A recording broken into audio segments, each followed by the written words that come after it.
যুক্তরাষ্ট্রের অঙ্গরাজ্য ক্যালিফোর্নিয়ার সর্বাধিক জনবহুল শহর এবং যুক্তরাষ্ট্রের দ্বিতীয় বৃহত্তম জনবহুল শহর লস অ্যাঞ্জেলেস।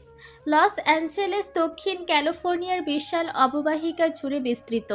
এছাড়াও সুবিশাল বনাঞ্চল, পর্বতমালা, অনেকগুলো উপত্যকা, প্রশান্ত মহাসাগর এবং নিকটবর্তী মরুভূমি দ্বারা বেষ্টিত।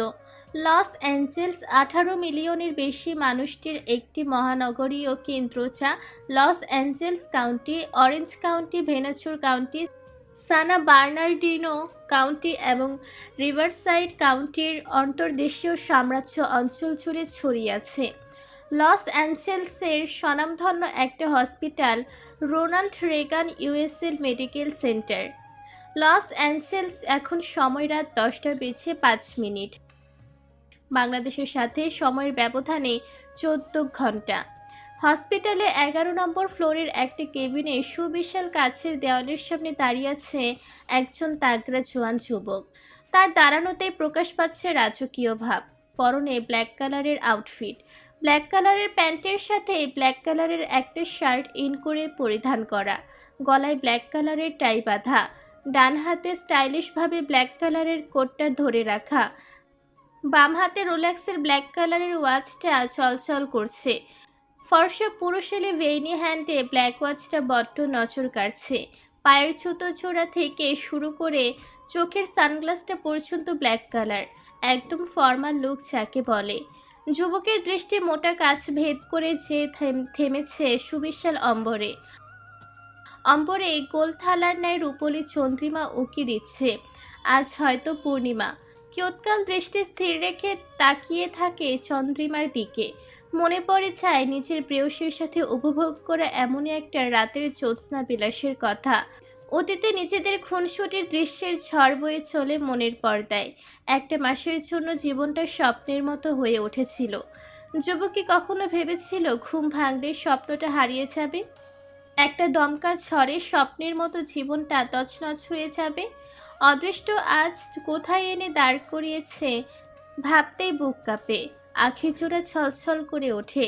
ভেজা গলায় বলে, আমার সব থেকেও তুই না থাকার শূন্যতা সব থাকাকে অস্বীকার করে। তোকে ছাড়া এই আমি শূন্য। আমার সবটুকু ব্যথা প্রকাশ করার পরেও আমাকে নতুন করে ব্যথা দিলি। এই ব্যথা আমি কাকে বলবো? সব থেকেও এই আমি হতভাগা নিঃস্ব। 8টা মাস নিজের জন্মভূমি ছেড়ে এই অচেনা শহরে পড়ে আছে। না না, অচেনা নয়, বড্ড চেনা এই শহর। নিজের নিঃসঙ্গ সময়ের সঙ্গী এই শহর। যখন পাশে কেউ ছিল না, তখন এই যান্ত্রিক শহরের গাছপালাগুলো সঙ্গ দিয়েছে, সান্ত্বনা দিয়েছে, মাথায় পরম স্নেহের সহিত হাত বুলিয়ে দিয়েছে। তবে এখন যে এই কাছের শহরটাকে ছাড়ার সময় এসেছে। যুবকের বুক ছিঁড়ে বেরিয়ে আসে পাঁজর কাঁপানো দীর্ঘশ্বাস। আচ্ছা, এই শহরের কি যুবককে মনে রাখবে? এই শহরের অলিতে গলিতে যুবকের যে হাজারো স্মৃতি পড়ে আছে, সেগুলো কি আগলিয়ে রাখবে এই শহর? হয়তো, হয়তো না। যেখানে শখের মানুষগুলো আগলিয়ে রাখেনি, সেখানে এই শহরের কাছে এমন প্রশ্ন করা, এমন আশা রাখা নেহাতি বোকামি। যুবক তাচ্ছিল্যের হাসি দেয়। Hey, Mr. Hedit Chaudhary, have you waited for long? I'm sorry to keep you waiting. Psychiatrist doctor Leo হানসির কথায় হৃদিত ঘাড় ঘুরিয়ে পেছনে ফিরে তাকায়।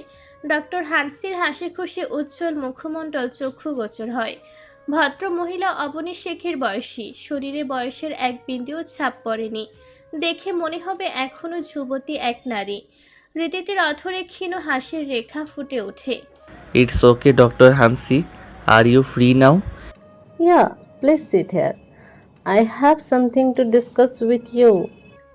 ডক্টর হানসির কথায় হৃদিত সামনে এগিয়ে এসে ওনার মুখোমুখি সামনের চেয়ারটাতে বসে। Yeah, you can say. I also wanna tell you something. Hedit, you know you have bipolar disorder. Till now, there is no complete cure for bipolar disorder.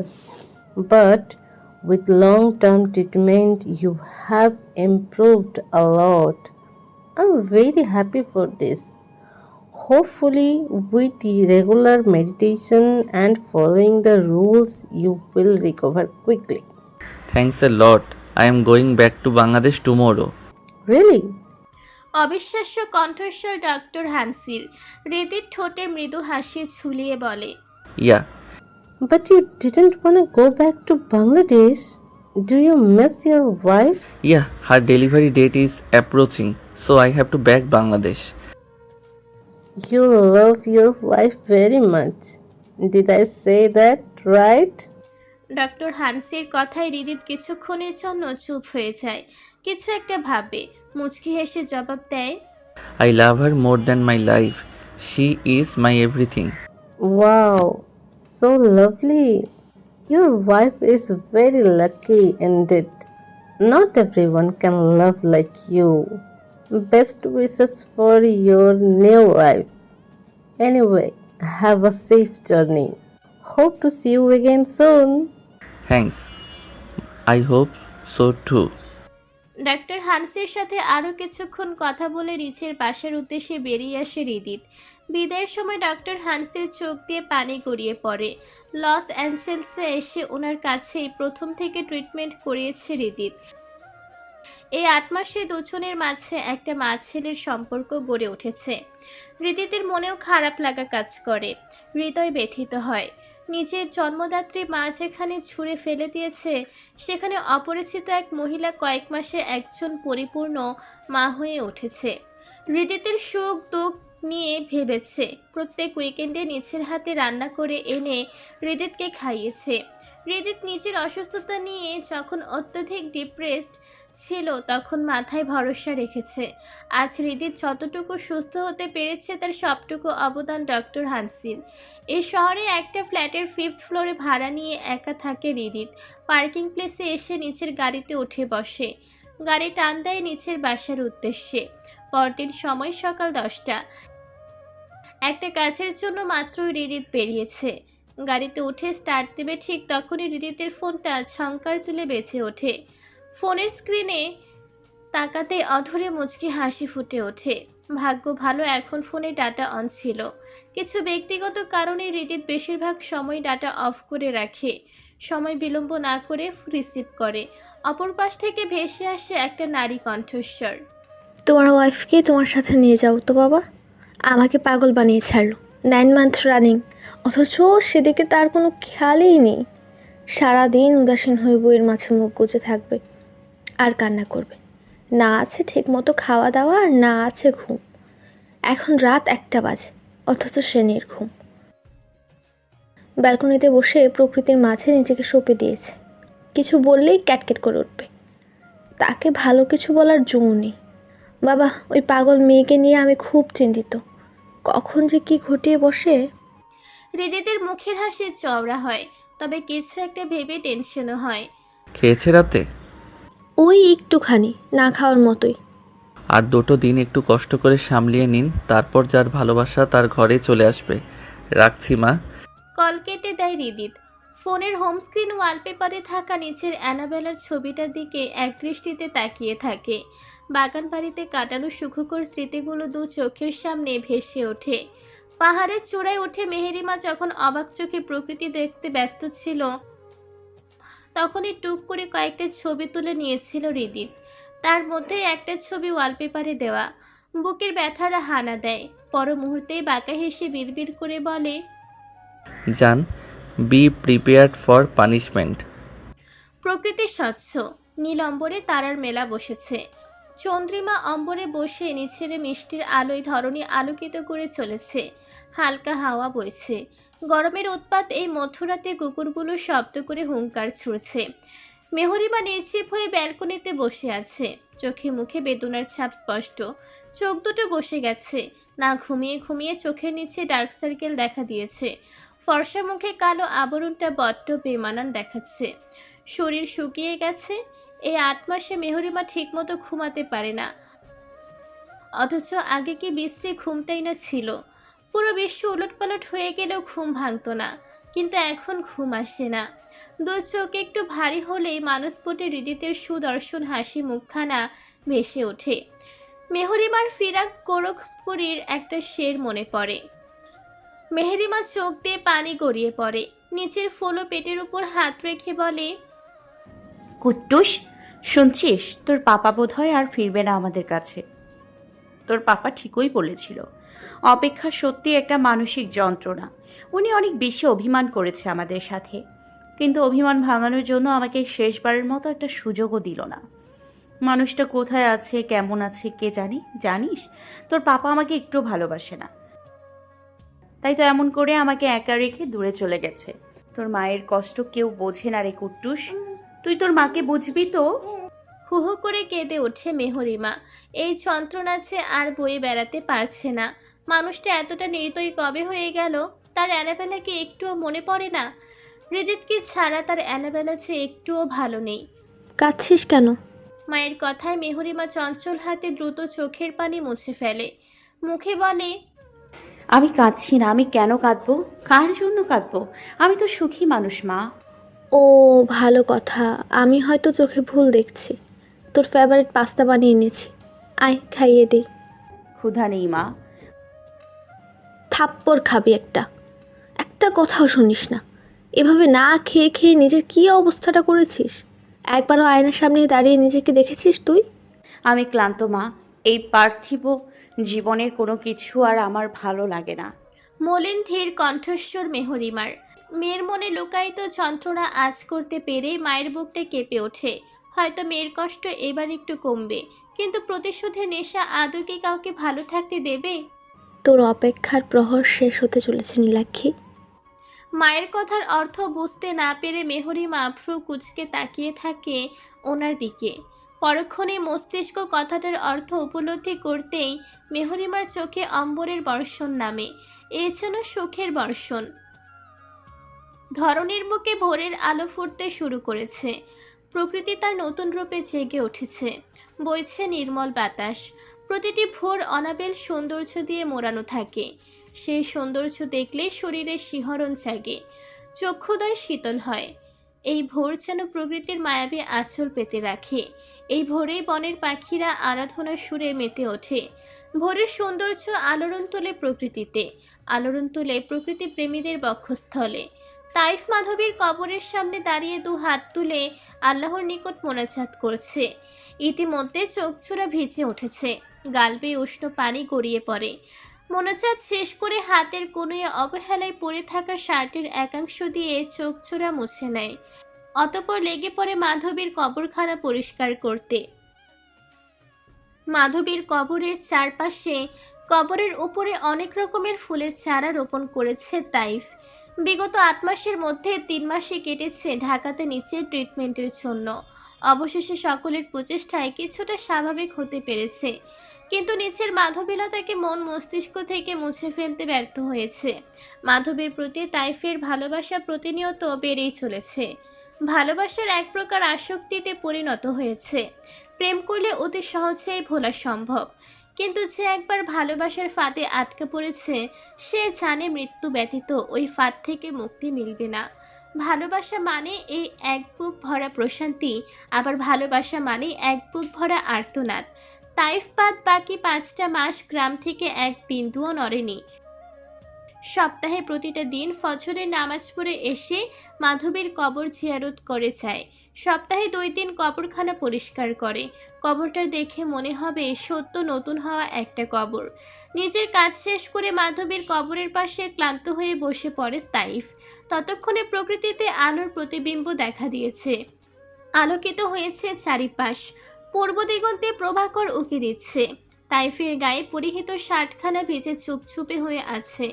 আগের তাইফ আর এই তাইফের মাঝে যেন আকাশ পাতাল তফাৎ। মুখে দাড়ি গোঁফ বড় হয়ে গেছে, চুলগুলো ঘাড় ছুঁয়েছে। দেখতে বড় অদ্ভুত লাগে। বুঝলে মাধবীলতা, তুমি চলে যাবার পর বুঝতে পারলাম ভালোবাসার পূর্ণতার চেয়ে অপূর্ণতার স্বাদটাই বেশি।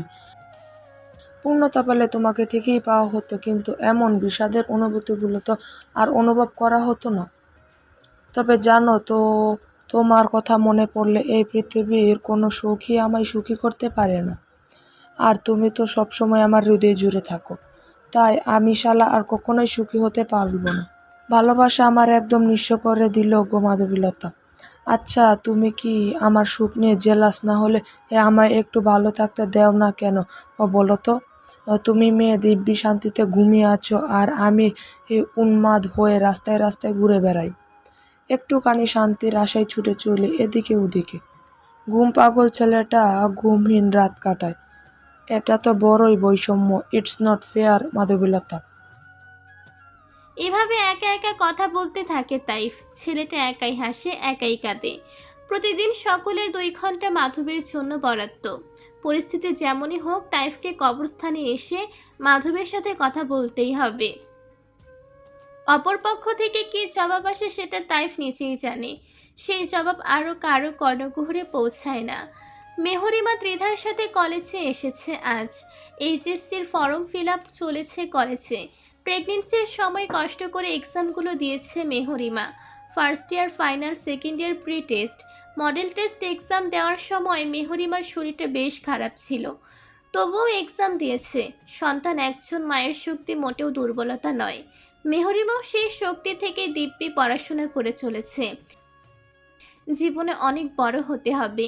বাবার দেখা সব স্বপ্ন পূরণ করতে হবে। মায়ের মুখে পুনরায় হাসি ফোটাতে হবে। একজন আদর্শ মায়ের পাশাপাশি একজন আদর্শ মেয়েও হতে হবে। এখন অনেক দায়িত্ব মেহরিমার। মেহরিমা একটা সুতির লং কুর্তি পরেছে। ওড়নাটা বেশ সুন্দর করে মাথার উপর দিয়ে গায়ে ছড়িয়েছে। মেহরিমাকে ত্রিধার মতোই স্বাভাবিক দেখাচ্ছে। একটু ধরে না দেখলে কিছুটি বোঝার উপায় নেই। মেহরিমার কলেজের কমন রুমে বসেই ফর্ম ফিল আপ করছে। কিছু মেয়ে আর চোখে তাকাচ্ছে বারবার। তাতে মেহরিমা বিশেষ পাত্তা দিল না। নিজের মতো কাজ করে চলেছে। মেহরিমাকে অতিরিক্ত ঘামতে দেখে ত্রিধা বলে, কোনো সমস্যা হচ্ছে মেহু বেবি? না। ত্রিধা আর কিছু বলে না। তৎক্ষণাৎ পাশে থেকে এক মেয়ে ফোরন কেটে বলে, তুমি নাকি পরপুরুষের বাচ্চা পেটে নিয়ে ঘোরাতে তোমার হাজবেন্ড তোমাকে ছেড়ে গেছে? কথাটা কর্ণগোচর হতে মেহরিমার কলম ছোলা হাতটা থেমে যায়। মুখ তুলে সামনে তাকায়। মুহূর্তের মধ্যেই চোখ মুখ কঠিন হয়ে ওঠে। মেয়েটা মেহরিমার চোখের দিকে তাকাতেই ভয় পেয়ে যায়। চোখে দিয়ে যেন আগুনের স্ফুলিঙ্গ বের হচ্ছে। মেহরিমা শব্দ করে কলমটা টেবিলের উপর রেখে সামনে এগিয়ে যায়। মেয়েটার মুখোমুখি দাঁড়িয়ে একটু সামান্য ঝুঁকে বলে, কি বললে? আরেকবার বলো। বরফের মতো শীতল কণ্ঠস্বর। মেয়েটা ঘাবড়ে যায়। তুতলিয়ে বলে, কি? কিছু না। আর বলার সাহস নেই। হাওয়া শেষ। মেহরিমার বলা কথায় মেয়েটার জেদ বাড়ে। ভয় ডর সব ভুলে দুজনের মাঝে দূরত্ব কমিয়ে সামনে এগিয়ে আসে। দাঁতে দাঁত চেপে বলে, তুমি নষ্টা, তাই তোমার। মেহরিমা নিচের সর্বশক্তি দিয়ে ঠাস করে গালে থাপ্পড় বসিয়ে দেয়। মেয়েটা নিচের কথা শেষ করতে পারে না। হতভম্ব হয়ে যায়। মাথাটা ঝিমঝিম করতে থাকে। মেহরিমা কোনো কথা না বলে টেবিলের উপর থাকা ত্রিধার রাখা ওয়াটার বোতলটা তুলে নিয়ে মেয়েটার উপর মাথার উপর ভাঙে। শব্দ করে পানি ভর্তি বোতলটা ভেঙে যায়। মেয়েটার মাথা ফেটে গলগলিয়ে রক্ত বেরিয়ে আসে। গায়ে পরিহিত পোশাক রক্ত পানিতে ভিজে যায়। মেয়েটা মাথায় হাত দিয়ে ওখানেই বসে পড়ে। মেহরিমা এ পর্যায়ে নিচের পায়ের ছুটে খুলে পিটাতে থাকে। মেয়েটার আর্তনাদে ততক্ষণে আশেপাশে সবাই এগিয়ে এসেছে। ত্রিধা নিচে হতভম্ব ভাব কাটিয়ে মেহরিমাকে ধরে আটকাতে থাকে। আরও কয়েকজন মিলে মেহরিমাকে থামানোর চেষ্টা করে। কিন্তু মেহরিমার শক্তির সাথে পারলে তো। নিজের সর্বশক্তি দিয়ে মেরে তবেই ক্ষান্ত হয় মেহরিমা। হাঁপাতে হাঁপাতে পেটে হাত দিয়ে পাশে একটা বেঞ্চে বসে পড়ে। নিচের ব্যাগ থেকে ওয়াটার বটল বের করে ঠক ঠক করে পানি খেয়ে নেয়। মেহরিমার এই রূপ দেখে উপস্থিত সবাই হতবাক। মেহরিমা টেবিলের উপর ওয়াটার বটল রেখে তেজস্বী অথচ একদম শান্ত কণ্ঠে বলে, আশা করি এবার জিহ্বাটার লাগাম টানবে। আল্লাহ দিছে, ভালো কাজে লাগাও। অযথা ওটা চালালে জায়গার জিনিস আর জায়গায় থাকবে না। মেহরিমা ফর্ম ফিল আপ করে পেপারটা হাতে নিয়ে কমন রুম থেকে বেরিয়ে যায়। ত্রিধা নিজেদের ব্যাগ হাতে নিয়ে মেহরিমার পেছনে দৌড় লাগায়। ততক্ষণে প্রিন্সিপাল পর্যন্ত পৌঁছে গেছে নিউজটা। দুপুরে 2:10 আয়াস ছুটেছে হজরত শাহজালাল আন্তর্জাতিক এয়ারপোর্টের উদ্দেশ্যে, একমাত্র আদরের ছোট ভাইটাকে রিসিভ করতে। অলরেডি লেট হয়ে গেছে। আয়াস দ্রুত ড্রাইভ করছিল।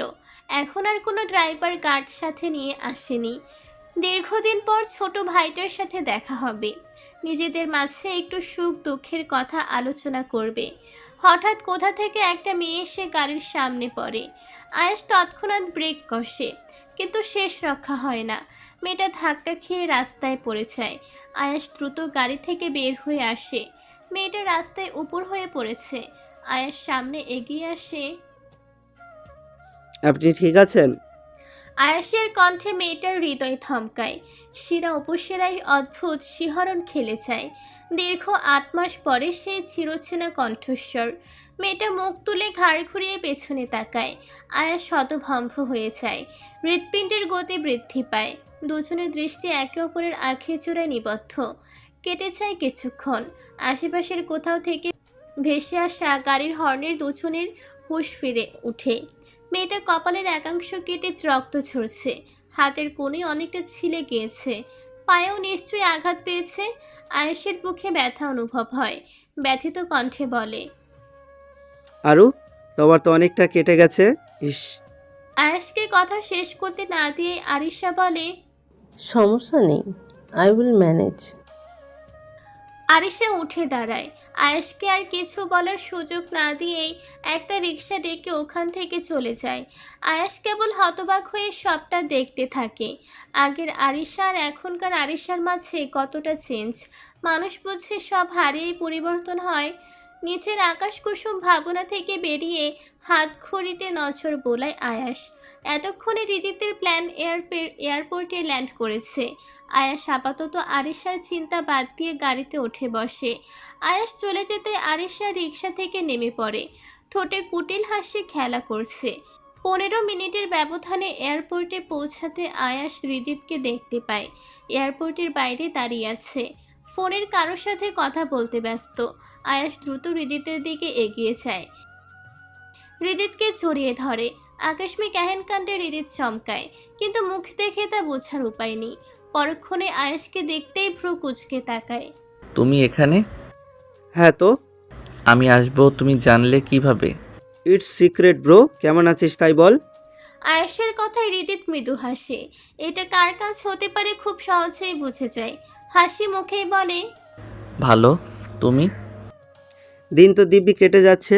তোর না এখন আসার প্ল্যানিং ছিল না, হঠাৎ আসলি যে? আমার লক্ষ্মী বউটা আমার শোকে দিনে দিনে গুন্ডি হয়ে যাচ্ছে। তাহলে আমি এখানে না এসে ওখানে বসে আঙুল চুষবো? হৃদিতের কথার আগা মাথা কিছুই বুঝতে পারে না আয়াস। কপালে ভাঁজ ফেলে চোখ ছোড়া ছোট ছোট করে হৃদিতের দিকে তাকিয়ে থাকে। চোখ মুখ দেখেই বোঝা যাচ্ছে মাথার মধ্যে শত শত প্রশ্ন ভনভন করে ঘুরপাক খাচ্ছে। আয়াস তড়াস করে বলে বসে, একটা গুন্ডি বউ থাকলে মন্দ হয় না ব্রো। সবার সাথে মারপিট করে আমাকে সেভ করবে, বিশাল সিনেমাটিক একটা ব্যাপার। আয়েশের কথায় হৃদিত বাঁকা হাসে। লাগেজ নিয়ে পার্কিং এরিয়ার দিকে হাঁটতে হাঁটতে বলে, তোমার আশেপাশেই আছে ব্রো, খুঁজে দেখো। রাতের মধ্যভাগ। মেহরিমার চঞ্চল হাত দুটো কাপড় ভাঁজ করে লাগেজে তুলতে ব্যস্ত। অধরে লেগে আছে মুচকি হাসি। মেহরিমার সকালের করা কাজের জন্য অবনী শেখকে অনেক বড় ঝামেলার সম্মুখীন হতে হয়েছে। দিনের শেষ প্রহরে আজাদ চৌধুরী এসে প্রিন্সিপালের সাথে মেয়েটার পরিবারের সাথে কথা বলে সবটা মিটমাট করে নেন। তবে অবনী শেখ মোটা অঙ্কের টাকা ক্ষতিপূরণ দিতে হয়েছে। সেসবে মেহরিমার বিন্দু পরিমাণ মাথা ব্যথা নেই। মেহরিমা গুনগুন করে গান গাইছে আর জিনিসপত্র লাগেজে তুলছে। দরজার সামনে দাঁড়িয়ে নীরবে চোখে সবটা দেখে চলেছেন অবনী শেখ। মেয়ের এই পরিবর্তনের কারণ তিনি জানেন। দীর্ঘদিন পর মেয়ের মুখের হাসি দেখে অবনী শেখের মনের গহীনে লুকিয়ে থাকা গভীর শোকেরা ধীরে ধীরে বিলীন হতে থাকে। উনি নিঃশব্দে এগিয়ে সামনে আসেন। লাগেজ গোছানো কমপ্লিট? মায়ের কথায় মেহরিমা নজর ঘুরে ওনার দিকে তাকায়। হাসি মুখেই বলে, অলমোস্ট হয়ে গেছে মা। তোকে কিছু কথা বলার ছিল। অবশ্যই বলো মা। আজকের কাজটা তুই 100% ঠিক করেছিস। আমি নিজেই তোকে এমনটা শিখিয়েছি। নিজের সম্মান ব্যক্তিত্ব নিয়ে আঙুল তোলা মানুষের সাথে নো কম্প্রোমাইজ। কিন্তু কিছু সময় মস্তিষ্ক ব্যবহার করে উপযুক্ত জবাব দেওয়া যায়। হাত ব্যবহার করে উপযুক্ত জবাব দিলে ঝামেলা ক্রিয়েট হয়, কিন্তু মস্তিষ্ক ব্যবহার করলে এক ঢিলে দুই পাখি মারা যায়। এখন তোর নিজের দিকে খেয়াল রাখা উচিত। কারণ এখন তুই তো আর একা না। মেহরিমা মায়ের দুশ্চিন্তা বুঝে কিছুক্ষণ নীরব থেকে বলে, আচ্ছা মা, আর এমনটা হবে না। মেহরিমা নিচের কথা শেষ করে স্টাডি টেবিলের দিকে এগিয়ে যায়। বই গোছাতে থাকে, কিছু বই সঙ্গে নিয়ে যাবে। Some wars you have to fight alone. মায়ের কথায় মেহরিমা মিষ্টি একটা হাসি দিয়ে বলে, তুমি সাথে থাকলে তোমার মেয়েকে হারানোর ক্ষমতা স্বয়ং আল্লাহর ছাড়া আর কারো নেই মা। আমাদের প্রতীক্ষার প্রহর শেষ হতে চলেছে মা, অবশেষে সেই সময় এসেছে। সব হারিয়ে আমি নিঃস্ব নীলাক্ষী। আমার বেঁচে থাকার শেষ সম্বল একমাত্র তুই। তোর জন্যই আজ আমি বেঁচে আছি। নয়তো এতদিনে দেহের মৃত্যু না হলেও মনের মৃত্যু অনেক আগেই হয়ে যেত। ওরা আমার সব কেড়ে নিয়েছে। তোকে আমি হারাতে পারবো না মা। অবনী শেখের কণ্ঠে বুকের তীব্র যন্ত্রণা ফুটে উঠেছে। মায়ের বলা কথাগুলো মেহরিমার কর্ণগোচর হতেই ওর চঞ্চল হাত দুটো থেমে যায়। দগ্ধ হৃদয়ের ক্ষতটা পুনরায় তাজা হয়ে ওঠে। মুখের হাসি মুছে যায়, চোখে জলেরা ভিড় জমায়। ঘাড় ঘুরিয়ে পেছনে ফিরে তাকায়। ততক্ষণে অবনী শেখ ঘর ত্যাগ করেছেন। মেহরিমার মানসপটে মাধবীর হাস্যোজ্জ্বল মুখটা ভেসে ওঠে। তৎক্ষণাৎ চোখ জোড়া বুঝে ফেলে, মুখমণ্ডল শক্ত হয়ে ওঠে। এবার সবকিছুর হিসাব মেটানোর পালা। অনেক হারিয়েছে, আর না, এবার নেওয়ার সময় এসেছে। প্রাণের বদলে প্রাণ। মেহরিমার ঠোঁটের হিংস্র হাসি ফুটে ওঠে। চৌধুরী বাড়িতে আজ ঈদের আমেজ। শান্ত চৌধুরী বাড়িটা হঠাৎ করে অশান্ত হয়ে উঠেছে। বাড়ির সর্বকোণায় মানুষের বিচরণ। বাড়িতে শোকের ছায় কেটে গিয়েছে ইতিমধ্যে। ড্রয়িং রুম ছুড়ে বাড়ির সদস্যদের জম্পেশ আড্ডা চলছে। বড় ডাইনিং টেবিল ছুঁড়ে সাজানো বহু দেশি বিদেশি পদের খাবার। বাড়ির আঙিনা সুস্বাদু খাবারে ঘ্রাণে মম করছে। আজ সকালে দীর্ঘ 3 মাস পরে আরিফ চৌধুরী পুরো পরিবার সহ চৌধুরী বাড়িতে এসেছেন। নিজেদের আদরের ছোট্ট ছেলেটা এতগুলো মাস পরে দেশে এসে চৌধুরী বাড়িতে উঠেছে, আর উনি আসবেন না তা কখনোই হয় নাকি? হৃদিত অবশ্য রাতে চলে এসেছে। সুদীর্ঘ 2 বছর পরে ফরেন কান্ট্রিতে নিজের দায়িত্ব পালন করে অবশেষে ছুটিতে বাসায় ফিরেছেন চৌধুরী বাড়ির ছোট ছেলে লেফটেন্যান্ট জেনারেল আবরার চৌধুরী। নিজের প্রাণের টুকরো একমাত্র ছেলের দুঃসময় ছেলের স্ত্রীর কারো পাশেই থাকতে পারেননি তিনি। আয়রা চৌধুরী নিজের পরিবার সমেত গত 2 মাস থেকে গ্রামে আছেন। আব্রাহাম তালুকদারকে তার 1 মাস পর জেলে থেকে ছাড়িয়ে এনেছিল স্বয়ং আরিফ চৌধুরী। বোনকে অত্যধিক ভালোবাসেন কিনা, হৃদিতকে ফিরে পেয়ে চৌধুরী বাড়ির সদস্যদের খুশি আকাশচুম্বী। বলতে গেলে দীর্ঘ সময় পরে চৌধুরী বাড়ি ছিল নিজের প্রাণ ফিরে পেয়েছে। সময় দুপুরবেলা। ঘড়ির কাঁটা ঘুরে দুটোর ঘরে অবস্থান নিয়েছে। চৌধুরী বাড়ির সকল সদস্য ডাইনিং টেবিলে উপস্থিত হয়েছে। ইতিমধ্যে সবাই টুকটাক করে খেতে শুরু করেছে। মেহরিমা অটোরিকশার ভাড়া মিটিয়ে লাগেজ নিয়ে চৌধুরী বাড়ির দিকে হাঁটা ধরে। দারোয়ান চাচা বাড়ির আঙিনায় একটা গাছের নিচে বসে বিশ্রাম নিচ্ছেন। দীর্ঘ 8 মাস পরে মেহরিমার চৌধুরী বাড়িতে পা রাখতে দেখেই উনি ছুটে আসেন। মেহমামুনি, আপনি আইছেন? ছোট দাদা ভাই ও গতকাল রাতে আইছে বাড়িতে। আপনা গড়ে সারা এই বাড়ি কান বহুত শূন্য লাগতো মামুনি। দারোয়ান চাচার কথায় মেহরিমা স্মিত হেসে বলে, এখন তো এসে গেছি চাচা, আর শূন্য লাগবে না। হ মামুনি, ঠিক কইছ। মামুনি, তোমার ব্যাগটা দাও মোরে, আমি রাইখা আসি বাড়ির ভেতরে। তোমার কষ্ট হইব ওটা লইয়া যাইতে। মেহরিমা না করে না। সত্যি লাগেজ নিয়ে হাঁটতে মেহরিমার বড্ড কষ্ট হচ্ছিল। মৃদু হেসে হ্যাঁ সূচক মাথা নাড়ায়। দারোয়ান চাচা ব্যাগ নিয়ে বাড়ির দিকে হেঁটে চলে যায়। মেহরিমা ধীর পায়ে ওনার পিছু পিছু হাঁটতে থাকে। হঠাৎ অসময়ে ড্রয়িং রুমে দারোয়ান চাচাকে লাগেজ হাতে দেখতেই ত্রিধা বলে ওঠে, ও চাচা, এটা কাল লাগেস গো? ত্রিধার কথায় সবার দৃষ্টি পড়ে যায় দারোয়ানের চাচার দিকে। উনি উৎফুল্ল সহিত জবাব দেয়, মেহমামুনি আইছে ছোট মামুনি। দারোয়ান চাচার কথায় সবাই অবাক চাহনি দিয়ে ওনার দিকে তাকায়। ততক্ষণে মেহরিমা ড্রয়িং রুমে হাজির হয়েছে। দারোয়ান চাচাকে উদ্দেশ্য করে বলে, চাচা, আর একটু কষ্ট করে লাগেজটা দোতলায় আমার রুমের সামনে রেখে আসবেন প্লিজ। মেহরিমার কথায় দারোয়ান চাচা হাসি মুখে লাগেজ নিয়ে দোতলায় চলে যায়। সবাই নিজেদের অবিশ্বাস্য চাহনি দিয়ে তখনও মেহরিমার দিকে তাকিয়ে আছে। কেবল হৃদিত এসবে নির্বিকার রয়েছে।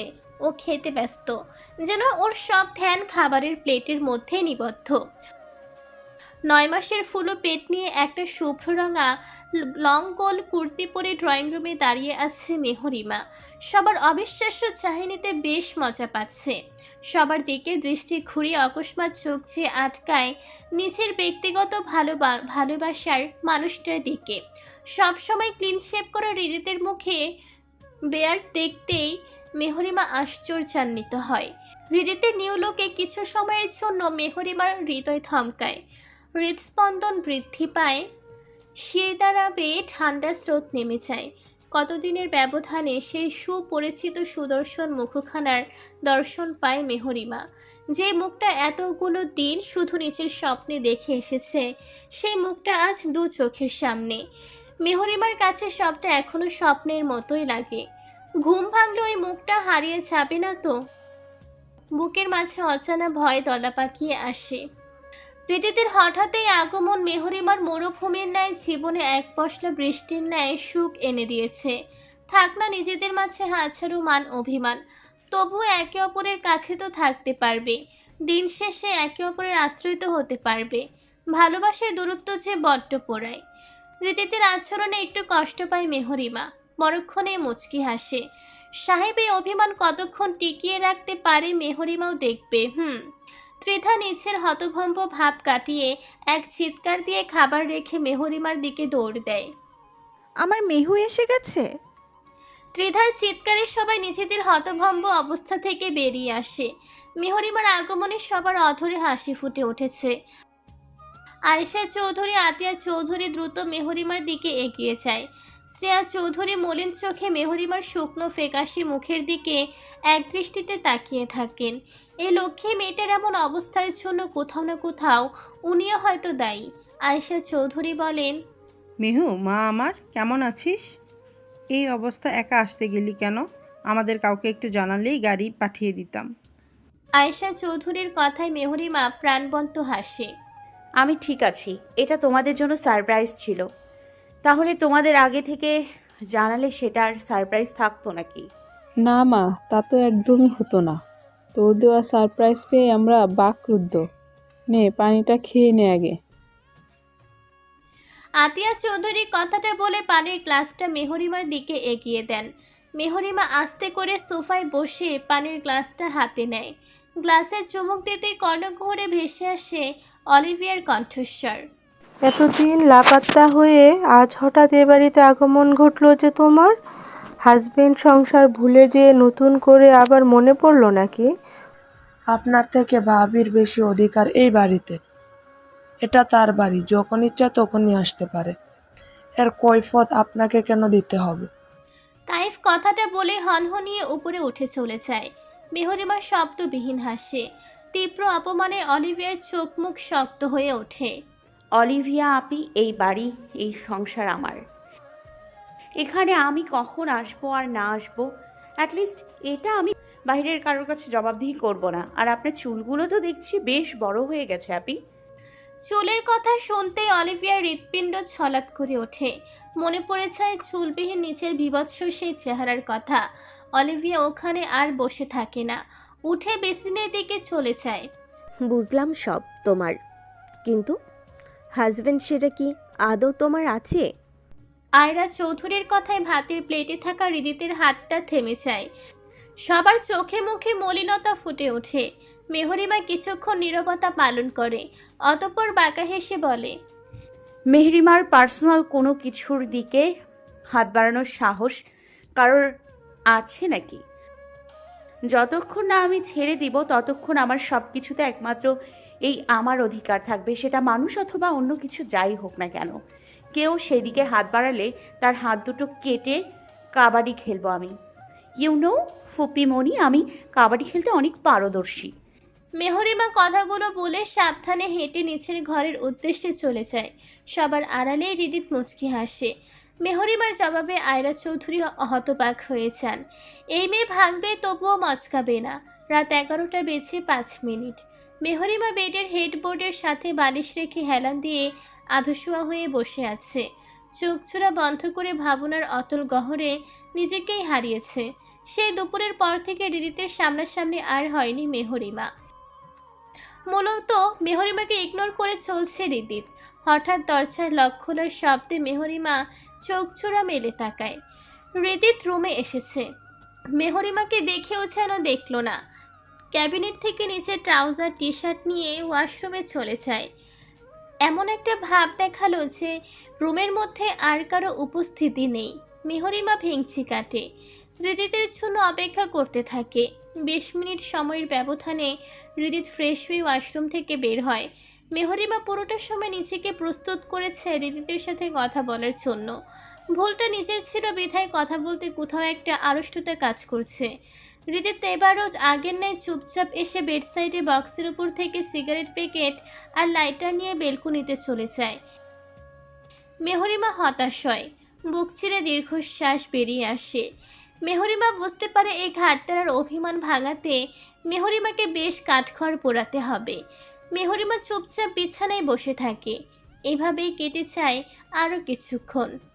মেহরিমা এবার অধৈর্য হয়ে বিছানা থেকে নেমে ধীর পায়ে ব্যালকনির দিকে এগিয়ে যায়। রিদিত 2 আঙুলের ভাঁজে জ্বলন্ত সিগারেট নিয়ে দাঁড়িয়ে আছে।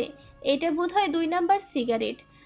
দৃষ্টি সুবিশাল নীলাভ অম্বরে, যেথায় নক্ষত্রেরা লুকোচুরি খেলছে রিদিতের সঙ্গে। মেহরিমা শব্দহীন পায়ে হেঁটে এসে রিদিতের পাশে দাঁড়ায়। রিদিতের মনোযোগ আকর্ষণের জন্য হালকা কাশে, তবুও রিদিতের মধ্যে কোনো নরণচরণ দেখা যায় না। মেহরিমা জিহ্বা দিয়ে নিচের ঠোঁট ছুঁড়ে ভিজিয়ে নেয়। অনেক চেষ্টা করেও মুখ দিয়ে একটা শব্দ বের করতে পারে না। নিচের প্রতি বেছায় বিরক্ত হয় মেহরিমা। আজব, বোবা হয়ে গেল নাকি? অন্য সময় তো এই মুখটা ঠিকই ঝড়ের গতিতে চলে, অথচ এখন পিঁপড়ের গতিতেও চলছে না। একটা টানা নিঃশ্বাস ফেলে সময় নিয়ে মৃদু স্বরে বলতে শুরু করে, আপনাকে নিউ লুকে খুব হ্যান্ডসাম ড্যাশিং লাগছে। এখন থেকে এভাবেই থাকবেন কেমন? আমার বিয়ার্ড খুব ভালো লাগে, হেয়ারগুলো এখন একদম পারফেক্ট। মেহরিমা থামে। রিদিতের জবাবের জন্য অপেক্ষা করতে থাকে, কিন্তু রিদিত তখনও আগের ন্যায় নিশ্চুপ। মেহরিমা আবারও নরম কণ্ঠে আস্তে করে বলে, আপনি আমাকে ইগনোর করছেন কেন? চলো জানতো আমিটাকে যেন দেখেও দেখছেন না আপনি। সব কিছুর জন্য সরি আমি, প্লিজ। রিদিত ঘাড় ঘুরিয়ে মেহরিমার দিকে তাকায়। মেহরিমার চোখ মুখ শুকিয়ে কেমন ফ্যাকাশে হয়ে আছে। দেখে মনে হচ্ছে শরীরে এক বিন্দুও রক্ত নেই। যার তরুণ গায়ের রং আগের থেকে অনেকটা বেশি ফর্সা দেখাচ্ছে। চুলগুলো এলোমেলো হয়ে পিঠে পড়ে আছে। দেখতে এলোকেশে সুন্দর লাগছে। রিদিত কিছুক্ষণ মেহরিমার ফুলো পেটটার দিকে এক দৃষ্টিতে তাকিয়ে থাকে। পরক্ষণে দৃষ্টি চেয়ে নিবদ্ধ হয় মেহরিমার পাতলা লাল অধরচূড়ার দিকে। ঘর থেকে আসা আবছা আলো রিদিতের দৃষ্টি লক্ষ্য করতেই মেহরিমা থতমত খেয়ে যায়। নিজের মুখের কথা আর শেষ করতে পারে না। রিদিত ধীর পায়ে সামনে এগোতে থাকে। মেহরিমা আমতা আমতা করে পিছু সরতে থাকে। একসময় দেয়ালের সাথে ধাক্কা লেগে ওখানেই আটকে যায়। রিদিত একদম মেহরিমার সামনে এসে দাঁড়াতেই মেহরিমা নিচের আখি জোড়া বন্ধ করে নেয়। শ্বাস প্রশ্বাস দ্রুত হয়। মেহরিমার কাণ্ডে রিদিত খুব মজা পায়। অধরে শয়তানি হাসি ফুটে ওঠে। হাসতে হাসতে ওখান থেকে চলে যায়। এত সহজে আর ধরা দিচ্ছে না। দরজা লক করার শব্দ শুনতে মেহরিমা চোখ ছোড়া খুলে তাকায়। আশেপাশে কোথাও রিদিতকে দেখতে না পেয়ে মেহরিমা হতবাক হয়ে ঘরে চলে যায়। রিদিতকে ঘরের মধ্যেও কোথাও খুঁজে না পেয়ে বুঝতে পারে সাহেব বাইরে চলে গিয়েছে। পর মুহূর্তে নিচের ভাবনাতে নিচেই লজ্জা পেয়ে যায়। ইস, মানুষটা কি ভাবলো? মেহরিমা তার মাথাটা পুরোটা গিয়েছে। 8 মাসের দীর্ঘ অভিমান না ভাঙিয়ে কি সব উল্টাপাল্টা ভাবছিস? ছি মেহরিমা, শেম অন ইয়োর চিন্তা ভাবনা। মেহরিমা পিটপিট করে চোখ জোড়া মেলে তাকায়। চোখের সামনে ত্রিধার মুখটা আবছা দেখতেই মেহরিমা লাফিয়ে শোয়া থেকে উঠে বসে। পেটে হালকা ব্যথা পায়, তবে সেদিকে বিশেষ গুরুত্ব না দিয়ে চোখ দুটো বনবন করে পুরো ঘরে ঘুরিয়ে দেওয়ালে টাঙানো নিচের ছবিগুলো দেখতে থাকে। নিজের খোলামেলা ছবিগুলো নেই দেখে স্বস্তির শ্বাস ফেলে। মেহরিমার কাণ্ডে ত্রিধা হকচকিয়ে যায়। এই মেহু, তোর কি হয়েছে? এভাবে উঠলি কেন? আর এভাবে কি খুঁজছিস? ত্রিধার কথায় মেহরিমা শান্ত হয়ে বসে। কিছু না। তোর ভাইয়া কোথায়? ভাইয়া তো সেই 9টার সময় উঠে বাইরে চলে গেছে।